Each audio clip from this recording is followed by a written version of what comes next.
Shanann Rzucek. Who was she?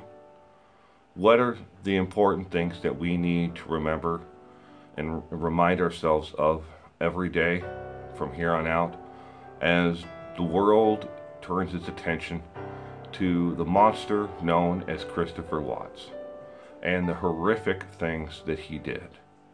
Yes, 10, 20 years from now, people will still be talking about Christopher Watts and the things that he did and why he did them, speculating on everything, on motive. They'll still be talking about his mistress. But do we spend enough time remembering the victims? Do we know enough about Shanann to really paint a picture of who she was to everyone in her life?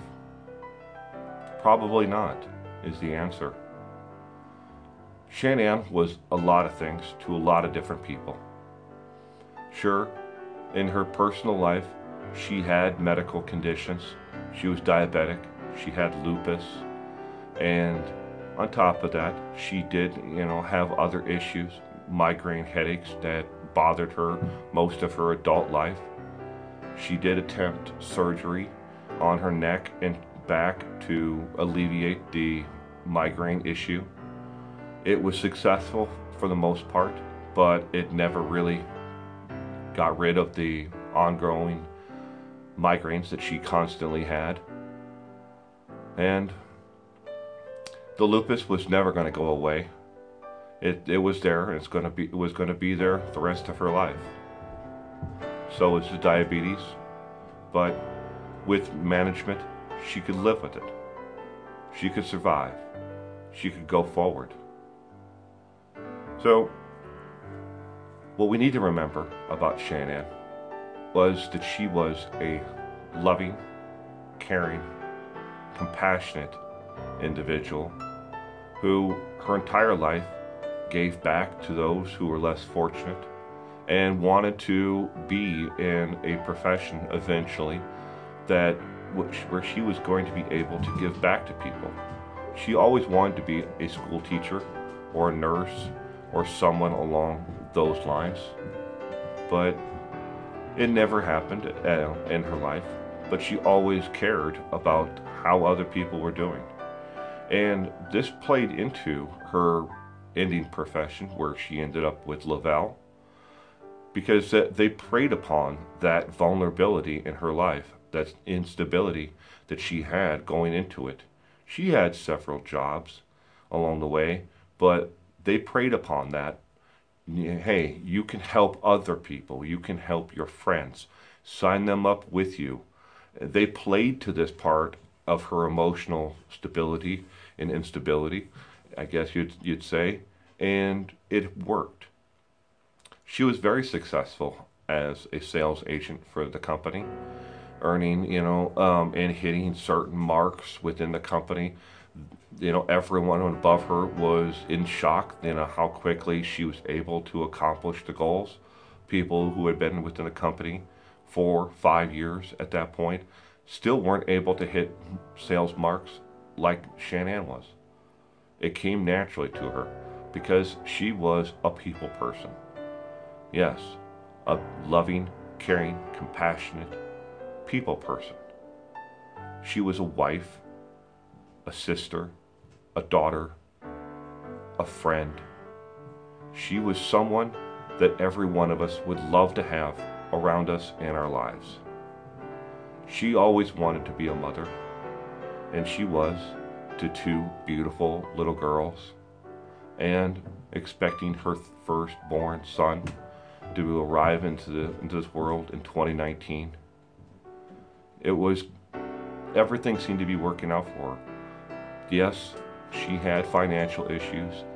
She did overspend. So did Chris. And it didn't matter just how much debt they really had.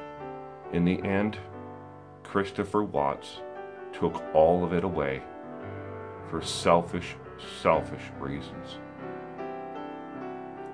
She trusted him, her life in his hands. What did he do? he used his hands to take her life.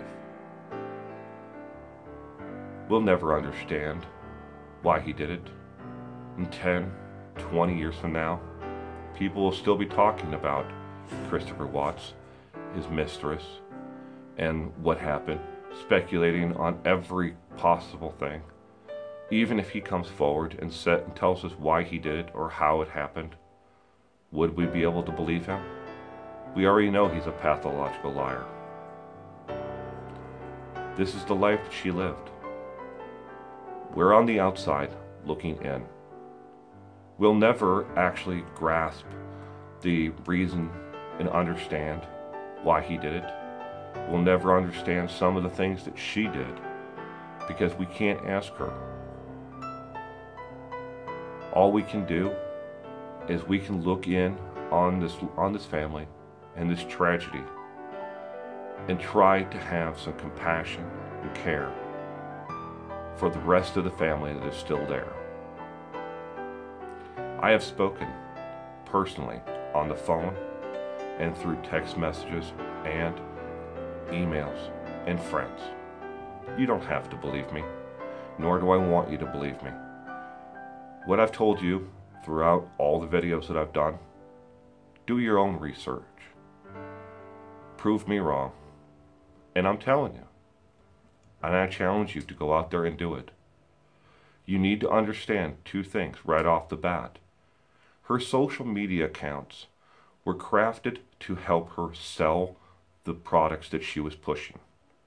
If tomorrow the company said the color blue is not allowed, she would come out and say she's always hated blue. She came out and said that she hated pie because the cookbook and diet book came out, along with their new protein line for dieting. And in that book and in the diet plan, it says to cut out cakes, pies, and sweets, hard candies to be exact. So she said she hated pie. But yet if you go on her own social media accounts, you will see her eating chocolate pie. There are pictures on Frank Jr.'s social media account on his Facebook with her and him eating apple pie. I said her mother made her a cherry pie, and everyone in her family agrees with my statement in that regards. Every year for the holidays, her mother made her own personal cherry pie. Again, you don't have to believe me. You can argue all day long that she didn't like pie. Great. Doesn't matter. She's gone. Christopher Watts took her life. And you want to argue about pie. Same thing goes for her rings. Did she take them off at night? Did she never take them off? Does it matter? Let's look at the bigger picture and not forget that we're talking about an individual who should be here today if it wasn't for Christopher Watts. If she wore her rings all the time and never took them off except for dye her hair, does it change the person who she was?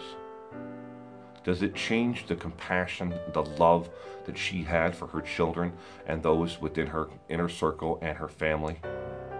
Does it change anything? The answer is no. It doesn't change anything.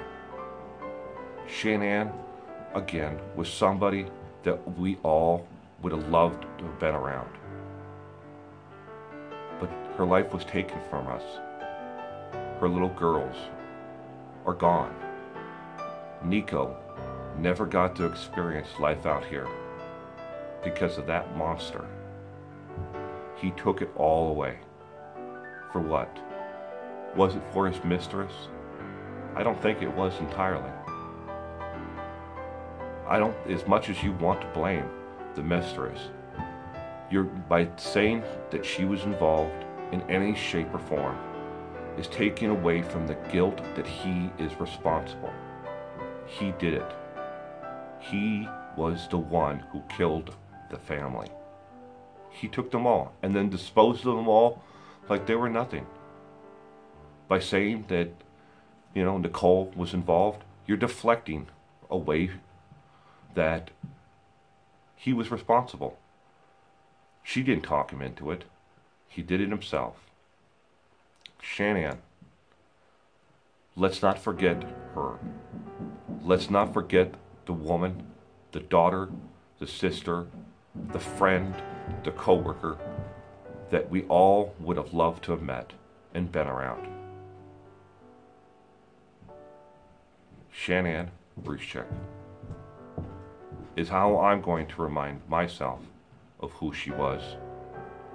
I don't want to think about Christopher Watts. I don't want to do another video about him. I don't want to mention his name ever again. Did I know this family personally? No. No, I never knew this family. But at the end of the day, I feel more connected to her than to him. Because I choose to. Because she had the morals and ethics and the love, compassion, and the caring that I want to be associated with. Shanann Rzucek. May you rest in peace, sweetheart.